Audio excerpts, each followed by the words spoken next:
ಪರ್ಯಾಯ ಶ್ರೀ ಶಿರೂರು ಮಠದ ವತಿಯಿಂದ ಹಿರಿಯಡ್ಕ ಸಮೀಪ ಶಿರೂರು ಮೂಲ ಮಠದಲ್ಲಿ 72ನೇ ಉತ್ಸವವನ್ನಾಗಿ ಮಾರ್ಚ್ 25ರಿಂದ 28ರವರೆಗೆ ಶ್ರೀರಾಮನವಮಿ ಮಹೋತ್ಸವವನ್ನು ವಿಜೃಂಭಣೆಯಿಂದ ಆಚರಿಸಲಾಗುವುದು ಎಂದು ಶ್ರೀಮಠದ ದಿವಾನ ಡಾಕ್ಟರ್ ಉದಯಕುಮಾರ್ ಸರಳಾತಯ್ಯ ತಿಳಿಸಿದ್ದಾರೆ. ಶಿರೂರು ಮಠದಲ್ಲಿ ನಡೆದ ಸುದ್ದಿಗೋಷ್ಠಿಯಲ್ಲಿ ಮಾತನಾಡಿದ ಅವರು, ಮಾರ್ಚ್ 25ರಂದು ಪೇಶಾವರ ಮಠಾಧೀಶ ಶ್ರೀ ವಿಶ್ವಪ್ರಸನ್ನ ತೀರ್ಥ ಶ್ರೀಪಾದರಿಂದ ಪಟ್ಟದ ದೇವರ ಪೂಜೆ, ಮಾರ್ಚ್ 26ರಂದು ಸಂಜೆ ಕಟ್ಟೆ ಪೂಜೆ, ಮಾರ್ಚ್ 27ರಂದು ಬೆಳಗ್ಗೆ 7 ಗಂಟೆಯಿಂದ ಪಂಚಾಮೃತ ಸಹಿತ ವಿಶೇಷ ಪೂಜೆ, ಪಾವಮಾನ ಕಲಶಾಭಿಷೇಕ, ಶ್ರೀ ಮುಖ್ಯ ಪ್ರಾಣ ದೇವರ ಪೂಜೆ, ಪಲ್ಲ ಪೂಜೆ, ಸಾರ್ವಜನಿಕ ಅನ್ನ ಸಂತರ್ಪಣೆ ಇತ್ಯಾದಿ ದೇವತಾ ಕಾರ್ಯಕ್ರಮಗಳು ನಡೆಯಲಿದೆ ಎಂದಿದ್ದಾರೆ. ಇದೇ ಕೃಷ್ಣನೇ ರಾಮನಾಗಿ ಬಂದವನು, ರಾಮನೇ ಕೃಷ್ಣನಾಗಿ ಬಂದವ. ರಾಮಕೃಷ್ಣರಲ್ಲಿ ಅಭೇದ ಚಿಂತನೆ ದ್ವೈತ ಮತದ್ದು.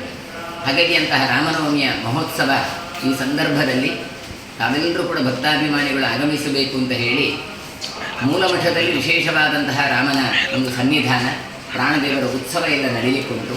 ಹಾಗೆಯೇ ಉಡುಪಿ ಕೃಷ್ಣ ಮಠದಲ್ಲಿ ಕೂಡ ರಾಮೋತ್ಸವ ಅಂತ ಹೇಳಿ 9 ದಿನದ ಕಾರ್ಯಕ್ರಮ ಎಲ್ಲ ನಡೆಯಲಿಕ್ಕುಂಟು. ಅದಕ್ಕಾಗಿ ಇಂತಹ ಒಂದು ಪತ್ರಿಕಾಗೋಷ್ಠಿಯನ್ನು ನಾವು ಕರೆದಿದ್ದೇವೆ.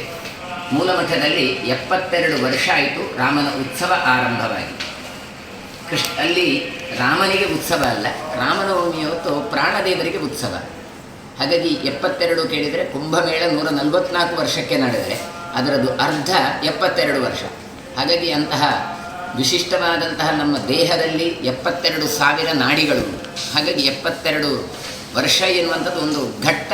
ಹಾಗಾಗಿ ಅಂತಹ ಒಂದು ಘಟ್ಟದಲ್ಲಿ ರಾಮನಿಗೆ ವಿಶಿಷ್ಟವಾದಂತಹ ಒಂದು ಉತ್ಸವ, ಪ್ರಾಣದೇವರಿಗೆ ಉತ್ಸವ ನಡೀಲಿಕ್ಕುಂಟು. 27ನೇ ತಾರೀಕು ರಾಮನವಮಿಯವಂತೂ ನಡೀಲಿಕ್ಕುಂಟು.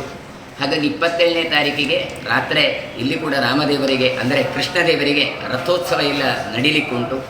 ವಿವಿಧ ಕಲಾ ತಂಡದವರೆಲ್ಲ ಬಂದು ಇಲ್ಲಿ ಅವರ ಕಲಾ ಸಾಹಿತ್ಯದಿಂದ ಭಗವಂತನನ್ನು ಮೆಚ್ಚಿಸುವಂತಹ ಕೆಲಸಗಳನ್ನೆಲ್ಲ ಮಾಡಲಿಕ್ಕೆ ಇದ್ದಾರೆ.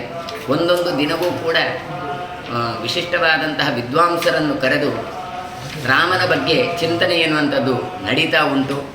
ಸೋಮೇಶ್ವರ ಹಾಗೆಯೇ ರೋಹಿತ್ ಚಕ್ರವರ್ತಿ ಇವರದ್ದೆಲ್ಲ ಈಗಾಗಲೇ ಸಂಪನ್ನಗೊಂಡಿದೆ. ಇನ್ನು ಬೇರೆಯವರದ್ದೆಲ್ಲ ಇವತ್ತು ಮುಂದುವರಿತಾ ಉಂಟು.